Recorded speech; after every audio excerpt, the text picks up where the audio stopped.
Third quarter action coming up in just a few moments, but first of all, let's check on what happened in this round in seasons past as we go up to Sandy Roberts.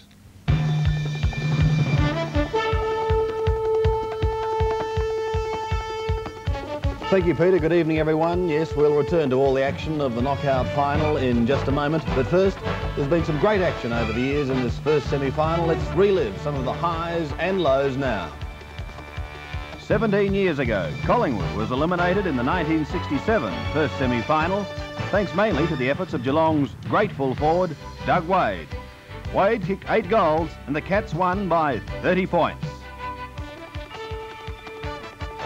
It was the Cats again in 68, with West Australian Dennis Marshall best of field in a 44-point win over the Saints. The bubble burst and howl for the Cats in 69. Richmond kicked the first semi-final record of 25 goals 17, 167, to inflict a 118-point defeat on Geelong. It would have been worse, but for the performance of Wade, who kicked 5 of the Cats' 7 goals.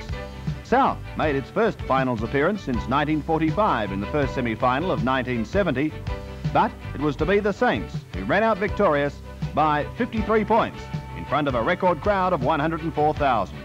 1971 and the Collie Wobbles struck. Collingwood trailed Richmond by 2 points at three-quarter time, could manage only 3 more for the game and lost by 44 points. The next year, Collingwood was there again on first semi-final day.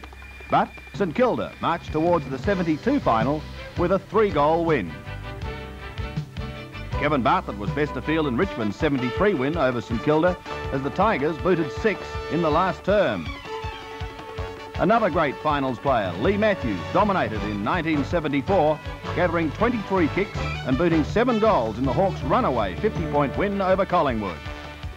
One of the wettest finals on record didn't stop Little Hungry, Kevin Bartlett, from winning the votes in the Tigers' 9-point win over Collingwood in the 75 first semi. It was wet and slippery again in 1976 on this day, but the mercurial Malcolm Blight was at his best, taking 12 glorious marks.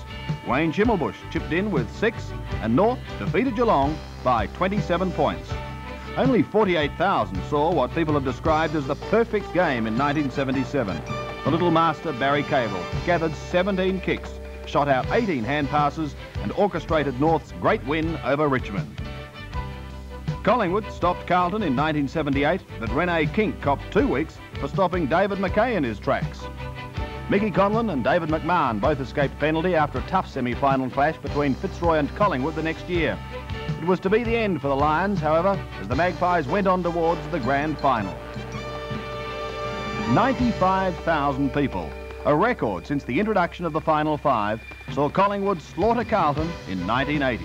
The Magpies booted 12 goals in the second half on the way to a grand final playoff with Richmond.